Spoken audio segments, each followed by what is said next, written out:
ईमानदार माजी doctor Ravi OPD के काम में व्यस्त थे। वो हर दिन 100 से भी ज्यादा बीमार बच्चों को रोजाना मिलते थे। वो इस काम को किसी मशीन की तरह हर दिन किया करते। उनके सहायक ने उनके चेंबर में आकर उन्हें बताया, दो औरतें एक बच्चे को लेकर आई हैं। बच्चा सांस भी बड़ी मुश्किल से ले पा रहा है। आप कहें तो उन्हें अंदर भेजूं? डॉक्टर ने हाँ में सिर हिलाया। एक बूढ़ी औरत और एक जवान औरत डॉक्टर के चेंबर में आई। बूढ़ी औरत ने अपने हाथों में एक 1.5 साल का बच्चा लिया था। दोनों के मटमैले कपड़े और शारीरिक हालत देखकर डॉक्टर ने उनकी आर्थिक परिस्थिति को समझ लिया। डॉक्टर ने इशारे से दोनों को अपने टेबल के पास वाली कुर्सियों पर बैठने को कहा। डॉक्टर ने पूछा, बताइए माँ जी, क्या हुआ है बच्चे को? माँ जी बोली, 3 दिनों से मेरे बच्चे को जुकाम हो रखा है और आज तो बड़ी मुश्किल से सांस ले पा रहा है। साहब देखिए जरा, बड़ा तकलीफ में है मेरा लाल। डॉक्टर ने बच्चे पर ढके मैले कपड़े के टुकड़े को हटाकर देखा तो एक कुपोषण के कारण बहुत ही कमजोर, बिल्कुल हड्ड पिंजरा सा छोटा बच्चा डॉक्टर को दिखा। बच्चे की आधी आंखें खुली थी। हाथ और पैर के नाखून भी सफेद पड़ चुके थे। फेफड़े में तरल भरने की वजह से सांस लेने में तकलीफ। यह सभी लक्षण निमोनिया के थे। डॉक्टर ने माँ जी से कहा, देखिए माँ जी, बच्चे की हालत बहुत गंभीर है। उसे तुरंत शहर के बड़े सरकारी अस्पताल में दाखिला करवाना पड़ेगा। हो सकता है वहाँ पर उसे श्वास की मशीन की जरूरत पड़े। वह मेरे पास नहीं है, लेकिन उस अस्पताल में है। आप इसे तुरंत वहाँ पर ले जाइए। माँ जी ने थोड़ा हिचकिचाते हुए कहा, हमें तो लगा था हम दवाई लेंगे और घर वापस लौट जाएंगे, इसीलिए हम घर से सिर्फ 300 रुपये लेकर चले थे, जिसमें से 80 रुपये तो भाड़ा में ही खर्च हो गए हैं। अब कैसे? डॉक्टर ने पहले ही उनको देखकर अंदाजा लगा लिया था उनकी समस्या क्या हो सकती है। आप चिंता मत कीजिए, जहाँ मैं भेज रहा हूँ आपको, वहाँ सरकारी दवाखाना है और वहाँ पर गरीब लोगों का इलाज अच्छे से किया जाता है। आप ज़्यादा मत सोचिए और ब्याह लीजिए। आप तुरंत जितना जल्दी हो सके उसे सरकारी अस्पताल में पहुंचाइए।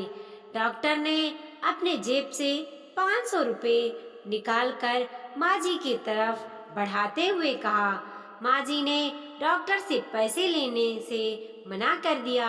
उन्होंने कहा, मैं आपसे यह पैसे नहीं ले सकती, उल्टा मुझे आपको पैसे देने चाहिए। आप फिक्र मत कीजिए, हम अभी बस स्टेशन पे जाते हैं, वहाँ पर किसी से संदेश भिजवाते हैं।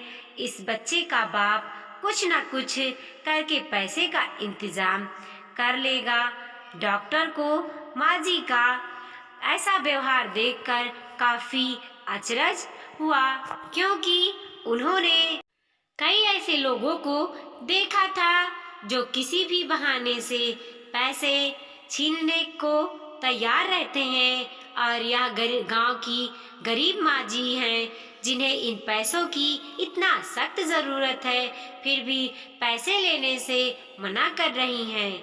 देखिए माँ जी, समझने की कोशिश कीजिए, बच्चे की हालत बहुत गंभीर है।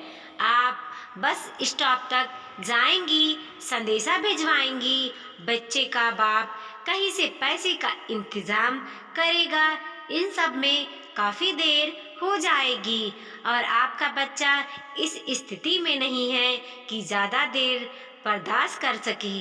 हो सकता है थोड़े ही सही आपसे बाहर से कुछ दवाइयाँ या इंजेक्शन मंगवाए जाएं, तब आपको इन पैसों की ज़रूरत पड़ सकती है।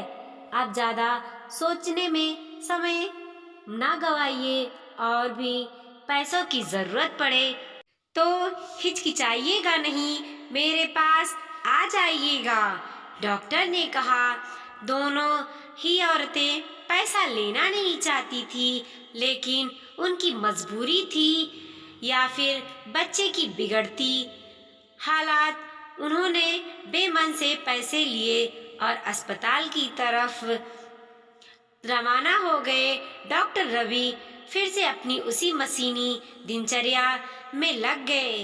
3 दिन बाद उनका सहायक फिर से उनके चेंबर में आया और डॉक्टर से कहने लगा, सर, एक बूढ़ी औरत आपसे मिलना चाहती हैं। डॉक्टर ने कहा, तो तुमने उन्हें नहीं बताया कि मैं बच्चों का डॉक्टर हूँ। सहायक ने कहा, नहीं सर, आप समझे नहीं।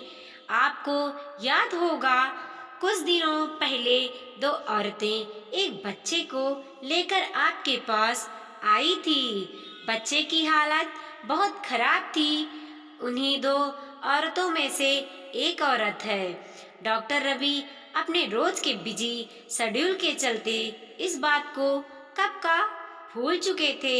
सहायक के बताने पर उन्हें याद आ गया और उन्हें लगा कि शायद उन्हें और पैसों की जरूरत पड़ी होगी, इसीलिए आई होंगी। उन्होंने उस माँ जी को अंदर भेजने के लिए कहा। चेंबर में आई डॉक्टर ने उनसे बच्चे का हाल चाल पूछा। माँ जी ने अपने हाथ में रखे 500 के नोट को डॉक्टर के सामने बढ़ाते हुए कहा, यह लीजिए साहब, आपके रुपए। इनमें से 1 रुपए भी दवाई के लिए इस्तेमाल नहीं हुआ। अस्पताल में पहुंचते ही बच्चे ने दम तोड़ दिया था। उस दिन तो हम लाश लेकर घर चले गए थे और आज जब अंतिम संस्कार हो गया तो आपके पैसे लौटाने आ गई हूँ। बूढ़ी माँ जी की बात सुनकर डॉक्टर अचंभित रह गए। वह सोचने लगे कि क्या इस कलयुग में भी ऐसे लोग अभी भी जिंदा हैं और शायद यही लोग हैं जिनकी वजह से धरती माँ इतना पाप होने के बावजूद सब मजबूती से हैं। डॉक्टर ने माँ जी से कहा, माँ जी, आपको यह थोड़े से पैसे लौटाने के लिए धक्का खाते हुए इतना दूर आने की आवश्यकता नहीं थी और मैं कहाँ देख रहा था कि आपने पैसे दवाइयों में खर्च किए या नहीं। आप नहीं देख रहे थे, लेकिन मेरा भगवान तो देख रहा था। माँ जी ने अपना पक्ष रखते हुए कहा और पैसे डॉक्टर के टेबल पर रखकर चली गई। झुकी हुई पीठ के साथ चलती बूढ़ी माँ जी को देखकर डॉक्टर के दिल में फिर से ख्याल आया कि पढ़े लिखे भ्रष्टाचारी लोग जो ईमानदारी की बातें करते हैं, उनका बोझ गांव देहात के इन अनपढ़ लेकिन सच्चे ईमानदार लोग उठाते हैं, इसीलिए वो झुक गए हैं। दोस्तों, ईमानदारी पर दिल छू लेने वाली यह कहानी हमें सिखाती है कि पेट भरे होने पर भगवान की भक्ति और ज्ञान की बातें जैसे कोई भी कर सकता है, वैसे ही पैसे के होने पर ईमानदारी की बातें करना कोई भी बड़ी बात नहीं है। बड़ी बात तब है जब आपके पास सभी चीजें वस्तुओं की कमी हो और फिर भी आप अपना नैतिकता पर अड़े रहें। दोस्तों, वीडियो पसंद आया हो तो लाइक कीजिए, कमेंट कीजिए और अपने दोस्तों के साथ ज़रूर शेयर कीजिए। चैनल पे नए हैं तो प्लीज़ सब्सक्राइब कीजिए और देखते रहिए मोटिवेशनल स्टोरी। मिलते हैं अगले वीडियो में।